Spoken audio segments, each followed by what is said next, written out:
Welcome to J study. स्वागत है। आज के सेशन में हम बात करने वाले हैं उत्तर प्रदेश पुलिस भर्ती परीक्षा से संबंधित मैथ्स की प्रैक्टिस सेट नंबर 3 के साथ। और आइए स्टार्ट करते हैं क्वेश्चन नंबर 1।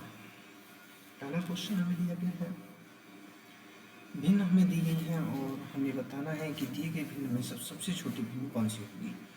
पहला नंबर 5/7 है, दूसरा नंबर 9/11 है, तीसरा जो फ्रैक्शन अर्थात भिन्न है वो 7/9 है और उसके बाद 3/5 है। हमें सबसे छोटी भिन्न का चयन करना है। इस केस में हमें क्या करना होता है कि जो हमारे भिन्न दिए गए हैं इनके मध्य का अंतर देखेंगे तो यहाँ पे अंतर 2 है, यहाँ भी 2 है, यहाँ भी 2 है, यहाँ भी 2 है। इस प्रकार के केस में क्या करते हैं, जिस भिन्न का अंश सबसे छोटा होता है वह भिन्न सबसे छोटी होती है और जिस भिन्न का अंश सबसे बड़ा होता है वह भिन्न सबसे बड़ी होती है। अर्थात हमारे प्रश्न का जवाब ऑप्शन नंबर डी हो जाएगा। 3/5 दिए गए भिन्न में सबसे छोटी भिन्न होगी। चलते हैं अगले प्रश्न की। प्रश्न में दिया गया है कि यदि किसी वस्तु का क्रय मूल्य उस वस्तु के विक्रय मूल्य का 40% हो तो विक्रय मूल्य क्रय मूल्य का कितने प्रतिशत होगा। देखिए, किसी वस्तु का क्रय मूल्य होता है यानी कि कॉस्ट प्राइस। कॉस्ट प्राइस जो है उसके सेलिंग प्राइस का 40% हटाएंगे तो 100 आएगा। 20 से 2 बार, 20 से 5 बार, यह आप डायरेक्ट रख सकते हैं। 40% का मान होता है 2/5।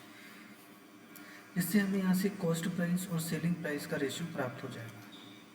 अर्थात जिस वस्तु का कॉस्ट प्राइस हमारा 2 रुपये है उसका जो सेलिंग प्राइस है वो 5 रुपये होगा। पूछा गया है विक्रय मूल्य क्रय मूल्य का कितने प्रतिशत है, अर्थात जो 5 है वह 2 का कितना प्रतिशत है। प्रतिशत बनाने के लिए 100 से गुणा करेंगे तो से ही हमारा 50 बार चला जाएगा और 50 की गुणा 5 में करेंगे तो 5 पंजे 25, अर्थात विक्रय मूल्य जो है वो क्रय मूल्य का 250% है, जो कि ऑप्शन नंबर डी हो जाएगा। अगला प्रश्न हमसे कहता है कि 450 सेबों में 30% सड़े हुए हैं, सही हालात में कितने सेब हैं ये ज्ञात कीजिए। देखिए, 450 हमारे सेब हैं, 30% अगर सेब सड़े हुए हैं, कुल प्रतिशत 100 होती है, घटाएंगे तो 70% सेब हमारे ऐसे होंगे जो सही स्थिति में होंगे। इसलिए हम क्या करेंगे, 450 का 70% सॉल्व कर दीजिए। 0 0 0 0 कैंसिल, 7 पंजे 35 हो जाएगा, बचेगा 3, 7 चौक 28, 28 और 3 हो जाएगा 31, अर्थात कि 315 सेब जो होंगे वो सही हालात में होंगे। ऑप्शन डी सही जवाब होगा।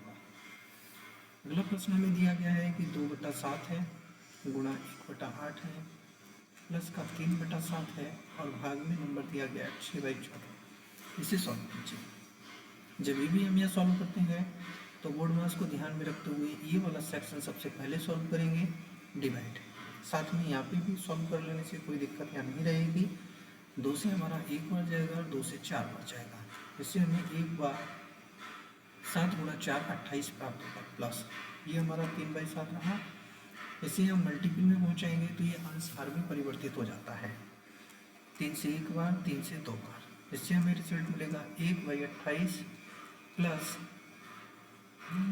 2 से हमारा 1 बार और 2 से ये 7 बार चला जाएगा, 7 से 7 चला जाएगा, यानी कि यहाँ से हमें 1 प्राप्त होगा।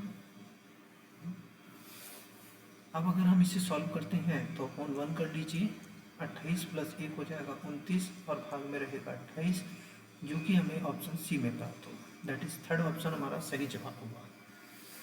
अगला प्रश्न हमसे कहा गया पी, क्यू और आर में 1000 रुपये को इस प्रकार से विभक्त किया गया कि पी का भाग क्यू तथा आर की कुल भाग का 2/5 है। पी को कितनी राशि मिलेगी ये बताना है।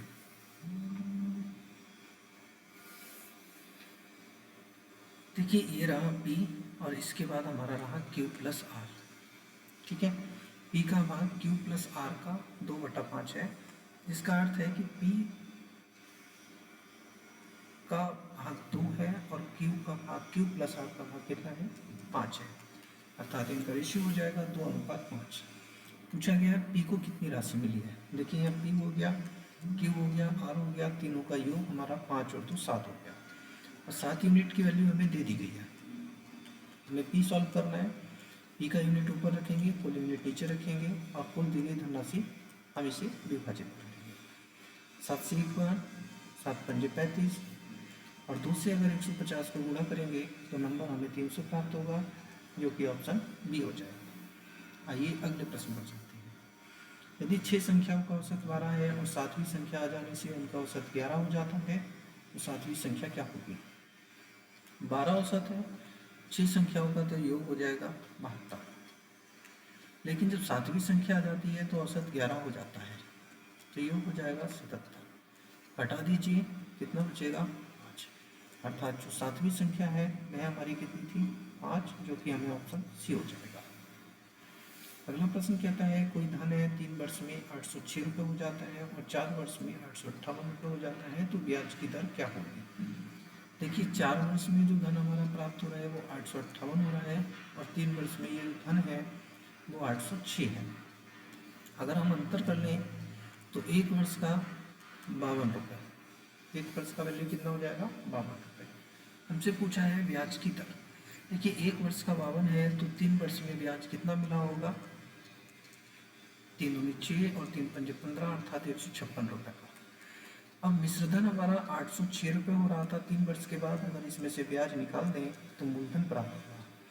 10 में से 5 जाएगा 5 और ये रहेगा 6। हम यह सॉल्व कर लेंगे कि जो 52 रुपये का ब्याज मिल रहा है वो 650 रुपये की धनराशि पर 1 साल का मिल रहा है, और 52,650 का कितना प्रतिशत है, जिससे हमें रेट ऑफ इंटरेस्ट मिल जाएगा। 13 पंजे 65 हो जाएगा, 13 चौक 52 हो जाएगा, 50 से 1 बार, 50 से 2 बार, अर्थात रेट ऑफ इंटरेस्ट हमारा 8% होगा, जो कि हमें ऑप्शन डी में दिया गया है। अगर किसी भी प्रश्न में कोई कन्फ्यूजन होता है, वीडियो को पुनः आप देखेंगे, सभी चीज़ें आपकी क्लियर हो जाएगी। एक रेलगाड़ी एक शहर से गुरुवार को शाम 8 बजे रवाना होती है और दूसरे शहर शनिवार प्रातः 8 बजे पहुंचती है। यदि दोनों शहरों के बीच की दूरी 1692 किलोमीटर है, तो रेलगाड़ी की जो औसत चाल है वह ज्ञात कीजिए। देखिए, गुरुवार यानी कि थर्सडे में हमारा 8 बजे शाम को है, यानी कि पीएम है। दूसरा जब पहुंचती है तो हो जाता है सैटरडे में पहुंचती है 8 बजे, लेकिन अब आ जाती है एएम। तो हम देखेंगे यहाँ से यहाँ तक चलने में कितने घंटे का समय लगा। 36 घंटे, क्योंकि गुरुवार सुबह शाम को 8 बजे से शुक्रवार शाम 8 बजे तक 24, और शुक्रवार से सुबह शनिवार 8 बजे तक 12, तो टोटल 36 घंटे का समय। हमने पढ़ा है चाल बराबर होता है दूरी बटा समय। दूरी कितनी है? 1692 और समय लग रहा है 36 घंटे का। सॉल्व कर लीजिए। 9 से सॉल्व करेंगे तो 9 चौक 36 हो जाएगा, और ये हमारा 9 से जाएगा, 9 का 9 बचेगा 7, 9 अट्ठे 72 और 9 अट्ठे 72। 4 से सॉल्व कर लीजिए, 4 चौक 16, 4 सत्ते 28, और ये हमें किलोमीटर प्रति घंटे में मिल जाएगा, अर्थात जवाब हो जाएगा 47 किलोमीटर प्रति घंटा। अगला प्रश्न कहाँ गया है?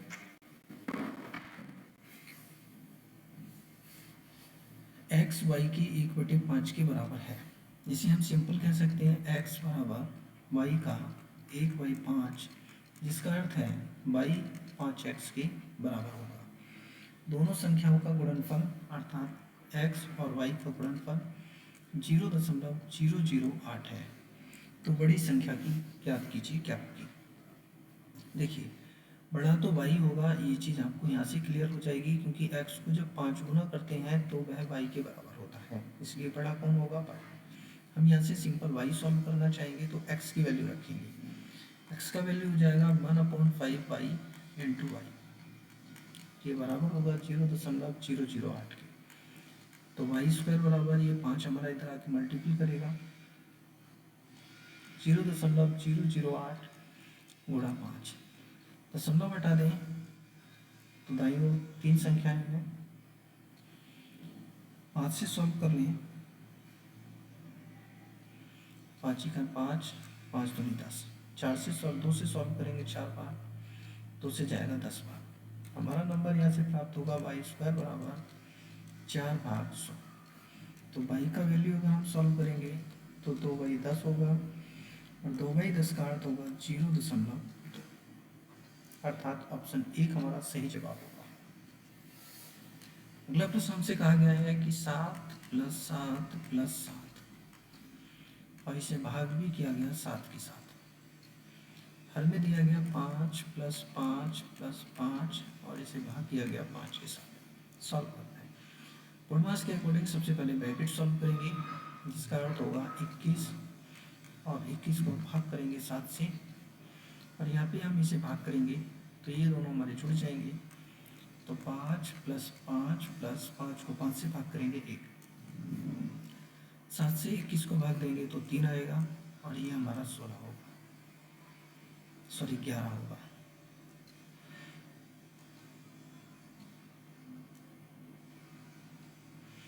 क्योंकि 5 5 10 और 1 11, इसका योग कितना बनेगा 11।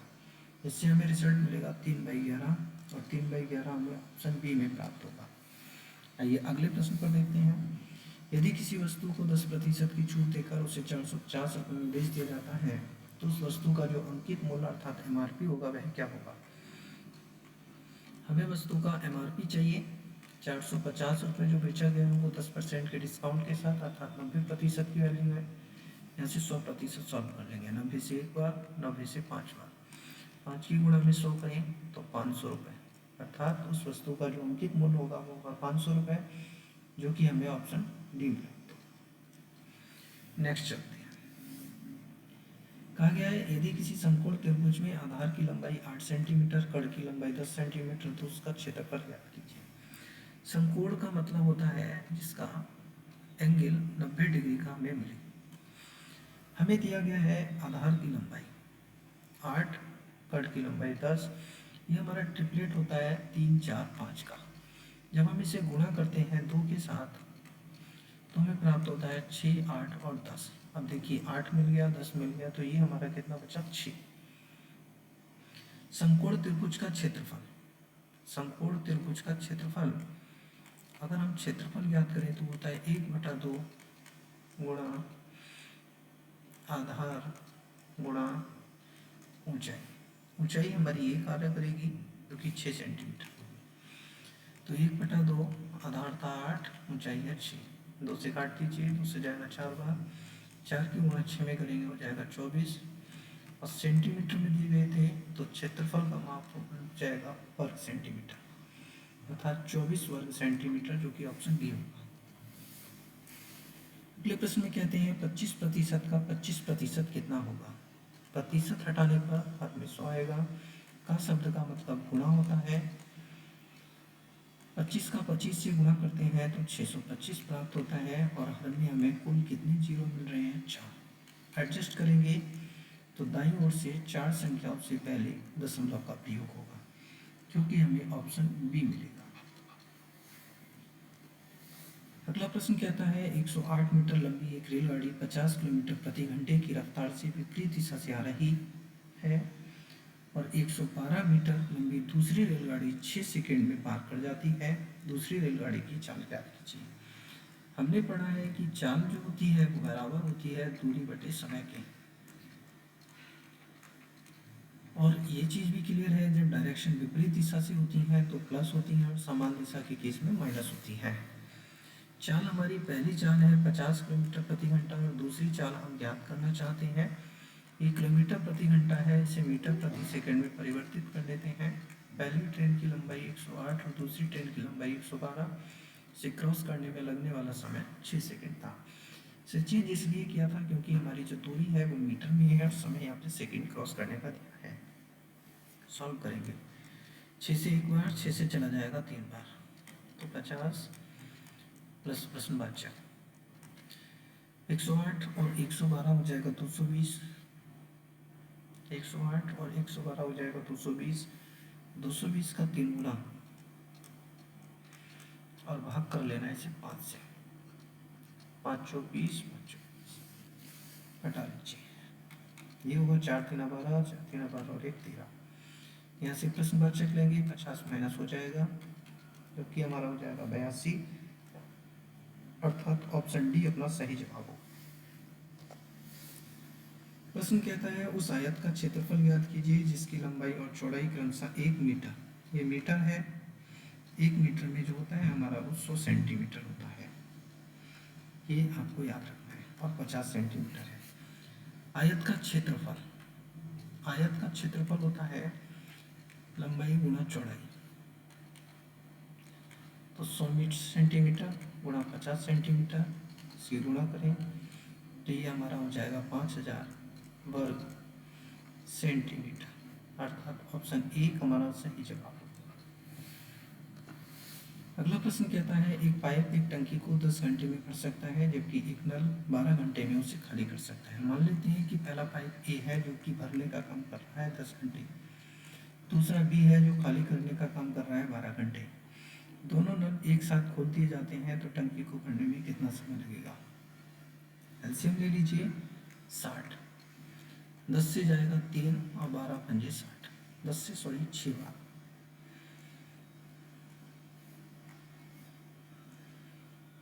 10 से 60 को भाग देंगे तो 6 बार। इसका अर्थ है ए 6 लीटर प्रति घंटे भर रहा है और बी 5 लीटर प्रति घंटे खाली कर रहा है। कुल कैपेसिटी 60 लीटर की है, दोनों साथ में आ जाते हैं तो 60 भाग 6 माइनस 5, अर्थात कुल जो समय लगने वाला है वो कितना लगने वाला है 60 घंटे का, जो कि ऑप्शन बी हो जाएगा। ये था आज का सेशन। अगर पसंद आया है तो लाइक अवश्य करें, साथियों के साथ शेयर जरूर करें। फर्स्ट टाइम जुड़े हैं चैनल को सब्सक्राइब करके बेल आइकन दबाना ना भूलें। किसी भी प्रश्न में कोई कन्फ्यूजन होता है कमेंट सेक्शन में बस लिखें। मिलेंगे नेक्स्ट सेशन के साथ। Thank you for watching this session. जय हिंद, जय भारत।